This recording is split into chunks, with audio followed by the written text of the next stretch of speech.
Hello friends, welcome in smart education academy. Friends, आज हम लोग जो रिवर कैप्चर होता है जिसे कि हिंदी में कहते हैं सरिता अपहरण, तो इस कॉन्सेप्ट को डिस्कस करेंगे। पहले समझ लेते हैं कि रिवर कैप्चर होता क्या है, जिसे हिंदी में कहेंगे सरिता अपहरण। तो देखिए, अब सपोज़ एक ये रिवर फ्लो हो रही है और एक ये रिवर फ्लो हो रही है, दोनों में वाटर होगा। तो इस वाली रिवर का जो पानी है, जो वाटर है, वो किसी तरह से अगर इस रिवर को मिलने लगे, यानी कि इस रिवर की जो स्ट्रीम थी उसमें जो भी पानी था वो इस रिवर में पहुँच गया, तो इसे हम कहेंगे कि ये जो रिवर है, ये वाली जो रिवर है, चलिए इसे ए मान लेते हैं। तो जो ए रिवर है, इसने बी रिवर का अपहरण कर लिया, या फिर रिवर कैप्चर की घटना हो गई। ए ने जो है बी को कैप्चर कर लिया, तो ये होता है रिवर कैप्चर। तो अब देखिए, रिवर कैप्चर होने के लिए कुछ कंडीशंस होती हैं, जिन कंडीशंस में रिवर कैप्चर हो सकता है। तो इस चीज़ को समझ लेते हैं कौन कौन सी कंडीशन है। तो देखिए, जो रिवर है जो फ्लो हो रही है, पहली बात है उसका जो ढाल है बहुत तेज़ होना चाहिए, यानी कि जो स्टीप चैनल ग्रेडियंट होना चाहिए। और फिर जो इसकी वैली है, वैली यानी कि घाटी, वो नैरो होना चाहिए। यानी कि देखिए, एक जो हमारी रिवर बह रही है, हमारी एक जो नदी फ्लो कर रही है, तो उसकी जो घाटी है वो पतली होना चाहिए, जिससे कि जो पानी है वो बहुत ज़्यादा इधर उधर ना फैले, और इसकी एक तरह से जो पानी की गति है वो भी ज़्यादा हो। इसके साथ ही देखिए, जो हमारी रिवर है उसमें पानी की मात्रा ज़्यादा होना चाहिए, जिससे कि जो रिवर है उसकी गति ज़्यादा हो और ये अपने साथ ज़्यादा डिस्चार्ज यानी कि ज़्यादा मलबा ले जाने में सक्षम हो। और देखिए, इसी के साथ जो जिस तल पे अब रिवर है, तो वो किसी तल पे बह रही होगी, कहीं पे बह रही होगी, तो जिस तल पे रिवर बह रही है वो सॉफ्ट रॉक से बना होना चाहिए, यानी कि वहाँ की जो चट्टानें हैं थोड़ी सी मुलायम होना चाहिए, जिससे कि जो हमारी रिवर है वो हेडवर्ड इरोजन कर सके। तो देखिए, हेडवर्ड इरोजन को हिंदी में कहते हैं शीर्षवर्ती अपरदन। तो शीर्षवर्ती अपरदन क्या है, इसको यहीं पे समझ लेते हैं, जिससे कि ये आगे भी हमें काम आएगा। तो अब देखिए, एक रिवर फ्लो होती है, सबसे पहले तो शीर्ष क्या होता है, यानी कि हेड क्या होता है। तो जहाँ से ओरिजिन होगा नदी का, उसी को हम लोग नदी का हेड कहेंगे, जहाँ से रिवर निकल रही होगी। तो अब देखिए, सपोज़ यहाँ पे मान लीजिए एक पर्वत है जहाँ से एक रिवर फ्लो कर रही है। तो ये रिवर देखिए, अपने तल को तो गहरा करेगी ही, साथ में पीछे की तरफ भी बढ़ेगी। यानी कि ये देखिए, अभी इस पॉइंट से बह रही है, धीरे धीरे इस रिवर की कोशिश क्या होगी कि ये पीछे की तरफ अपरदन करती जाए, यानी कि ये पीछे की ओर भी इस तरह से बढ़ती जाए। तो ये जो पीछे की ओर बढ़ रही है, जिसे मैंने ग्रीन लाइन से इंडिकेट किया है, इसको हम लोग कहते हैं शीर्षवर्ती अपरदन। यानी कि यहाँ पे इसका शीर्ष था, इस शीर्ष को इसने अपरदित किया और ये पीछे की ओर यहाँ तक पहुँच गई। तो ये हो गया हमारा शीर्षवर्ती अपरदन। इसके साथ ही देखिए, जो हमारी रिवर है उसकी जो वैली है, यानी कि जो घाटी है, वो गहरी होना चाहिए। और किससे गहरी होना चाहिए? दूसरी वाली रिवर से। यानी कि देखिए, मैंने आपको एग्जांपल बताया था कि ये रिवर ए है और ये रिवर बी है। तो जो रिवर ए है, मान लीजिए अगर इसको कैप्चर करना है रिवर बी के वाटर को, तो जो रिवर ए है इसको ज़्यादा गहरा होना पड़ेगा। अगर रिवर बी ज़्यादा गहरी है तो ये फिर कैप्चर कर लेगी रिवर ए के वाटर को। इसके साथ ही देखिए, जो लो सेडिमेंट लोड होना चाहिए, सो दैट द रिवर में रिजॉर्ट टू एक्टिवेट इरोजन। यानी कि रिवर में इतना ज़्यादा सेडिमेंट ना हो, इतना ज़्यादा कह लीजिए कि जिसे आम भाषा में कहेंगे मलबा ना हो, कि ये इसकी फ्लो बहुत कम हो जाए, यानी कि ये फिर इरोजन ही ना कर पाए। तो इरोजन कर सके इतना ही मलबा रिवर के अंदर होना चाहिए। अगर ज़्यादा मलबा होगा तो रिवर की स्पीड कम हो जाएगी, फिर ये इतना ज़्यादा अपरदन नहीं कर पाएगी, शीर्षवर्ती अपरदन नहीं कर पाएगी। तो देखिए, जो रिवर कैप्चर या फिर सरिता अपहरण की जो घटना है, ये 3 तरह से होती है, यानी कि कई तरह से होती है, पर इसके जो 3 मुख्य कारक हैं उनको यहाँ पे हम लोग डिस्कस करेंगे। तो पहला होता है देखिए, हेडवर्ड इरोजन के द्वारा, यानी कि शीर्षवर्ती अपरदन के द्वारा। तो इसको हम लोग अगली स्लाइड में पढ़ेंगे।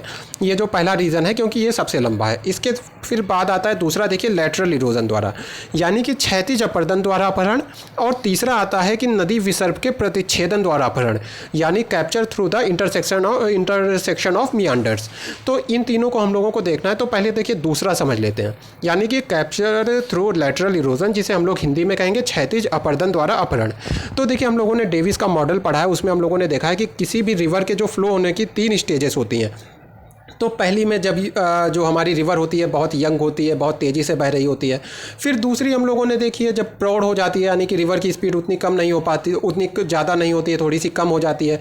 तो पहली जो हमारी स्टेज होती है उसमें जो रिवर है अपनी घाटी को गहरा करती है। दूसरी स्टेज में गहरा करना कम कर देती है और चौड़ा करना ज़्यादा शुरू हो जाता है, यानी कि रिवर सपोज़ यहाँ पर फ्लो हो रही है ये रिवर, तो अब ये इस साइड में अपना अपरदन करेगी, यानी कि धीरे धीरे चौड़ी होगी इस तरह से। और फिर जो तीसरी स्टेज होती है उसमें गहरा रिवर जो अपनी घाटी है उसको गहरा करना बिल्कुल बंद कर देती है और फिर केवल अपनी घाटी को चौड़ा करती है, यानी कि ये जो इसके किनारे हैं ये दोनों तरफ फैलते जाएंगे। तो इसे हम लोग कहते हैं डेविस की 3 स्टेज का जो मॉडल है उसमें थर्ड स्टेज, जिसमें कि जो रिवर है वो अपनी घाटी को गहरा करना बंद कर देती है और केवल पार्श्ववर्ती अपरदन करती है, यानी कि लेटरल इरोजन करती है और अपने जो दोनों तट हैं उनको चौड़ा करती जाती है। तो आप समझते हैं कि रिवर कैप्चर कैसे होगा थर्ड स्टेज में।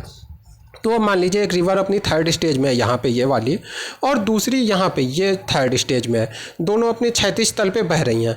अब क्या हो रहा है, सपोज़ ये जो रिवर है हमारी रिवर ए है, इसका जो तल है वो ज़्यादा गहरा है, इसमें जो पानी है उसकी स्पीड ज़्यादा है। देखिए जाहिर सी बात है जब कोई रिवर ज़्यादा गहरी होगी तो उसमें जो पानी के फ्लो की दर है वो भी ज़्यादा होगी। अब इसके साथ ही मान लीजिए कि इसकी जो वेलोसिटी है वो भी ज़्यादा है, इसके पास जो पानी का वॉल्यूम है यानी कि जो पानी की मात्रा है वो भी ज़्यादा है रिवर बी से। अब क्या होगा, देखिए ये रिवर दोनों चौड़ी होंगी क्योंकि दोनों ही अपनी थर्ड स्टेज में हैं, तो दोनों ही क्षैतिज अपरदन करेंगी या लेटरल इरोजन करेंगी और दोनों ही चौड़ी होंगी। ये इस साइड में इसका तट बढ़ रहा है, इसका इस साइड में। तो अब एक समय आएगा कि ये दोनों तट आपस में मिल जाएंगे, यानी कि दोनों नदियाँ जो हैं यहाँ पे आके मिल जाएंगी। अब देखिए ऐसे में क्या होगा, ये वाली जो हमारी रिवर ए है ये हमने देखा है कि ज़्यादा क्रियाशील है, इसकी वेलोसिटी ज़्यादा है, इसकी जो घाटी है वो ज़्यादा गहरी है। तो ऐसे में जो रिवर ए है इसमें रिवर बी का भी वाटर जाने लगेगा, क्योंकि रिवर ए जो है ज़्यादा आप कह लीजिए कि ज़्यादा सक्रिय है, ज़्यादा एक्टिव है, तो रिवर बी का वाटर भी रिवर ए में जाने लगेगा। तो इस तरह से क्या हुआ, रिवर बी कैप्चर हो गई, या फिर कह लीजिए कि नदी बी जो थी इसका अपहरण कर लिया गया, इसका पानी जो है नदी ए द्वारा अपने में मिला लिया गया। फिर देखिए अब तीसरा पॉइंट देख लेते हैं, capture through the intersection of मियांडर्स, यानी कि जो नदी विसर्प होते हैं उनके प्रतिच्छेदन द्वारा, यानी कि वो जहाँ पे मिलते हैं उससे कैसे अपहरण होता है। तो अभी हम लोगों ने देखिए नदी विसर्प के बारे में ज़्यादा डिस्कस नहीं किया है, फिर भी देखिए जब हम लोगों की जो रिवर है वो थर्ड स्टेज में होती है तो हम लोगों ने पढ़ा है कि ये विसर्प को बनाते हुए चलती है, यानी कि विसर्प मतलब इस तरह का अपना रास्ता। तो देखिए ये जो रिवर का विसर्प हैं इस तरह के क्या होता है कि जब बाढ़ का समय होता है या कोई ऐसा टाइम होता है तो उस टाइम में ये दोनों विसर्प आपस में मिल जाते हैं, यानी कि एक पॉइंट आता है जहाँ पे ये इंटरसेक्ट कर जाते हैं। तो जो हमारी रिवर के कह लीजिए कि विसर्प हैं वो एक दूसरे को मिल जाते हैं, जो मियांडर्स हैं उनमें इंटरसेक्शन हो जाता है। इससे क्या होता है, फिर देखिए वही घटना होती है कि इन दोनों में से मान लीजिए रिवर ए जो है ज़्यादा एक्टिव है रिवर बी से, तो क्या होगा, जो हमारी रिवर ए है ये वाला जो मियांडर है रिवर ए का, वो रिवर बी के मियांडर का पानी अपने में मिला लेगा। तो इस तरह से जो रिवर बी है उसका वाटर जो है रिवर ए में चला जाएगा, और इसे भी हम लोग रिवर कैप्चर की घटना कहेंगे। यहाँ पे देखिए एक छोटा सा करेक्शन कर देता हूँ कि जो लेटरल इरोजन वाली यानी कि ये जो सेकंड घटना हमने पढ़ी है, तो ये वाली घटना जो है रिवर की सेकंड स्टेज में ही स्टार्ट हो जाती है, क्योंकि यहाँ पे जो रिवर है अपनी घाटी को चौड़ा करने लगती है। लेकिन ये जो तीसरी वाली घटना पढ़ी है ये हमारी थर्ड स्टेज में ही स्टार्ट होगी, यानी कि रिवर जब अपनी तीसरी अवस्था में होगी, जिसे हम लोग जीर्णावस्था कहते हैं, या रिवर जब ओल्ड हो जाती है, ओल्ड स्टेज जिसे हम कहते हैं, तो उसी में स्टार्ट होगी। क्योंकि जब मियांडर है, जो हमारे मियांडर होते हैं यानी कि जो एक तरह से विसर्प होते हैं, वो रिवर की थर्ड स्टेज में ही बनते हैं। अब देखिए हम लोग कौन सी घटना पढ़ेंगे, जो पहली वाली हम लोगों ने छोड़ी है, यानी कि कैप्चर थ्रू हेडवर्ड इरोजन, या फिर कह लीजिए शीर्षवर्ती अपरदन के द्वारा सरिता का अपहरण। तो इस घटना को अब हम लोग अगली स्लाइड में पढ़ते हैं। तो देखिए शीर्षवर्ती अपरदन द्वारा नदी अपहरण कैसे होगा। तो अब मान लीजिए ये एक पर्वत है हमारा, चलिए पहले सिंपल तरीके से समझते हैं। मान लीजिए ये एक पर्वत है, अब देखिए इसके एक साइड इधर रिवर फ्लो कर रही है, एक साइड इधर रिवर फ्लो कर रही है। तो अब ज़रूरी नहीं है कि इधर वाला जो ढाल है वो वैसा ही हो जैसा कि इधर वाला ढाल है, क्योंकि हो सकता है कि इधर वाला सपोज़ ये रिवर ए है, तो रिवर ए जिस ढाल पर बह रही है हो सकता है इस ढाल पर ज़्यादा पानी बरसता हो, यानी कि यहाँ पर जो वाटर का वॉल्यूम है वो ज़्यादा हो। इसके साथ ही देखिए ये भी हो सकता है कि ये वाला जो ढाल है ये ज़्यादा तेज़ हो, यानी कि इधर वाला ढाल जो है, ये जो रिवर बी का ढाल है वो इतना तेज़ ना हो, रिवर ए का ढाल ज़्यादा तेज़ हो। और ये भी हो सकता है कि इधर के जो चट्टानें हैं वो उतनी ज़्यादा मजबूत ना हो जितनी कि इस साइड की चट्टानें हैं। तो ऐसे में क्या होगा, जाहिर सी बात है, देखिए रिवर ए को पानी ज़्यादा मिल रहा है, जिन चट्टानों का इसे इरोजन करना है वो अपेक्षाकृत कमज़ोर हैं, सॉफ्ट हैं। तो ऐसे में क्या होगा कि ये रिवर ए जो है ज़्यादा गहराई तक अपरदन भी कर देगी, इसके पास पानी भी ज़्यादा है, इसकी वेलोसिटी भी ज़्यादा होगी, क्योंकि जो हमारा ढाल है वो भी ज़्यादा तेज़ है, इधर वाला रिवर ए का जो ढाल है वो भी ज़्यादा तेज़ है। तो जाहिर सी बात है रिवर ए जो है ज़्यादा एक्टिव होगी रिवर बी की तुलना में, या नदी बी की तुलना में नदी ए जो हमारी है ज़्यादा सक्रिय होगी। अब देखिए इसे फटाफट हम लोग एक एग्जांपल से समझ लेते हैं। तो मान लीजिए ये एक पहाड़ का कटक है जिसे हम लोग रिज कहते हैं। तो ये एक रिज है और इस रिज के दोनों तरफ दो रिवर फ्लो कर रही हैं। तो इधर एक रिवर फ्लो कर रही है, एक रिवर इधर फ्लो कर रही है। तो ये हमारी रिवर हो गई ए और इधर वाली रिवर हो गई बी। तो अब देखिए जो हम लोगों ने कंडीशन देखी है, मान लीजिए सारी की सारी ए पे अप्लाई होती हैं, तो इसलिए ए रिवर ज़्यादा एक्टिव होगी। यानी कि इसका मान लीजिए रिवर ए जो है इसका ढाल ज़्यादा तेज है, जिन रॉक्स के ऊपर से ये बह रही है वो सॉफ्ट हैं। इसके साथ ही ए रिवर जो है इसमें पानी भी ज़्यादा पहुंचता है, यानी कि इसके पास वॉल्यूम भी ज़्यादा है वाटर का। तो इन सब रीज़न को मिला के जो रिवर ए है, हमारी नदी ए है, ये ज़्यादा सक्रिय है नदी बी से। अब देखिए जो हमारी रिवर ए है और जो रिवर बी है, इसकी मान लीजिए दो सहायक नदियाँ हैं। तो मान लीजिए ये रिवर बी की जो सहायक नदी है इसका नाम दे देते हैं डी, और रिवर ए की जो सहायक नदी है इसका नाम दे देते हैं सी।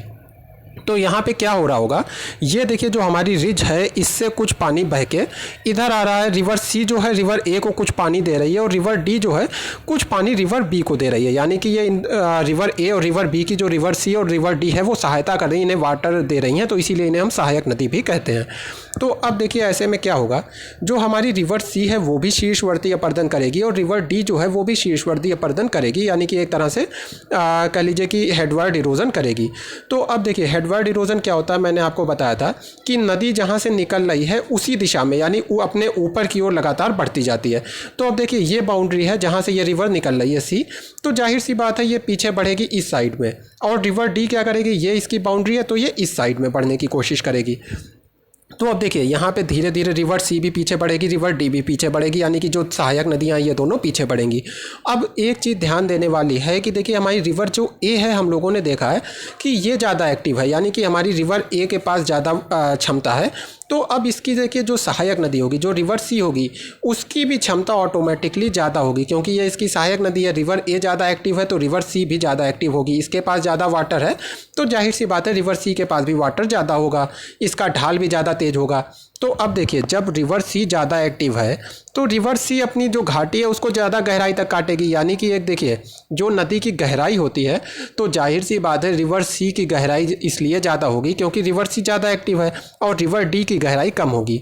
अब देखिए ये जो हमारी रिवर सी है ये क्या कर रही है, यहाँ से लगातार पीछे हट रही है और ये ज़्यादा तेज़ी से पीछे हटेगी क्योंकि इसके पास क्षमता ज़्यादा है, तो ज़्यादा तेज़ी से ये हेडवर्ड इरोजन करेगी। यहाँ पे आपको जो डेविस वगैरह के हम लोगों ने मॉडल पढ़े थे, जो अपर्दन का एक सामान्य सिद्धांत पढ़ा था, वो चीज़ें आपको अपने दिमाग में दोहराना होंगी, तब आपको ये चीज़ ध्यान आएगी कि जो रिवर ज़्यादा एक्टिव होती है वो ज़्यादा तेज़ी से अपर्दन करती है।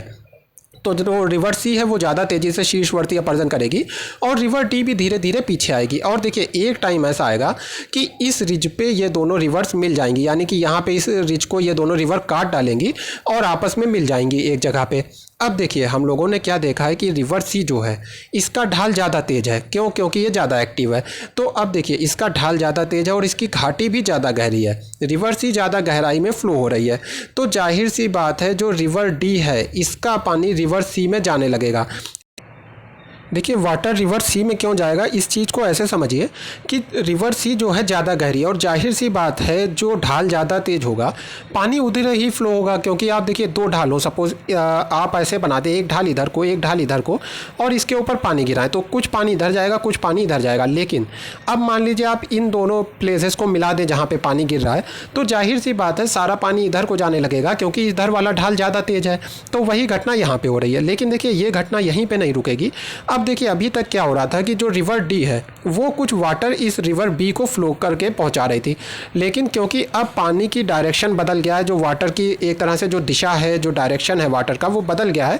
अब जो रिवर डी है, ये जो सहायक नदी है, इसका पानी क्योंकि रिवर सी में जाने लगा है तो रिवर बी में जो पानी फ्लो हो रहा था, क्योंकि देखिए ये रिवर डी रिवर बी से कनेक्टेड है, तो रिवर बी का जो पानी फ्लो हो रहा था वो भी रिवर सी से होते हुए रिवर ए को मिलने लगेगा, क्योंकि अब वाटर के जो डायरेक्शन है, जो फ्लो की जो डायरेक्शन है वो ये हो गई है। तो ऐसे में जो रिवर डी का वाटर है वो रिवर सी को मिलने लगेगा और रिवर डी के माध्यम से जो रिवर बी का वाटर है वो भी रिवर सी को और रिवर सी के माध्यम से रिवर ए को मिलने लगेगा। तो चलिए पूरी घटना को एक बार शॉर्ट में फिर से देख लेते हैं और फिर वीडियो को एंड करते हैं। तो ये एक हमारा कटक है जिसे इंग्लिश में रिच कहते हैं। इसके एक तरफ ये रिवर बह रही है, एक तरफ ये रिवर बह रही है। रिवर ए जो है ज़्यादा एक्टिव है रिवर बी से, और रिवर ए को कुछ वाटर पहुंचा रही है रिवर सी, और रिवर बी को कुछ वाटर पहुंचा रही है रिवर डी। ये दोनों इस रिच से निकलती हैं। अब देखिए थोड़े समय बाद क्या होता है कि शीर्षवर्ती अपरदन होता है, यानी कि हेडवर्ड इरोजन होता है, और हेडवर्ड इरोजन के द्वारा जो रिवर सी है ये भी पीछे बढ़ती है और रिवर डी भी कुछ पीछे बढ़ती है। रिवर सी जो हमारी है ज़्यादा एक्टिव है क्योंकि ये रिवर ए से मिली हुई है जो कि ज़्यादा एक्टिव है, तो इसका ढाल भी जाहिर सी बात है ज़्यादा तेज़ है। रिवर सी का जो ढाल है वो ज़्यादा तेज़ है रिवर डी से। तो अब ऐसे में क्या होता है, जब दोनों मिलती हैं तो जो रिवर सी है ये अपने साथ रिवर डी के वाटर को ले जाने लगती है, यानी कि जो रिवर सी है इसमें रिवर डी का वाटर भी आ मिलता है। और क्योंकि देखिए रिवर डी जो है रिवर बी से कनेक्टेड है और अब वाटर जो है इस दिशा में फ्लो हो रहा है, तो जो रिवर बी है इसका वाटर भी रिवर डी जो है रिवर ए को डिलीवर करने लगती है इस रूट से, यानी कि डी से होते हुए वाटर सी से होते हुए ए में पहुंच जाएगा। तो इस तरह से जो रिवर बी है इसके वाटर का कैप्चर हो जाता है, यानी कि इसका सरिता का अपहरण हो जाता है, या फिर कह लीजिए रिवर कैप्चर की घटना हो जाती है।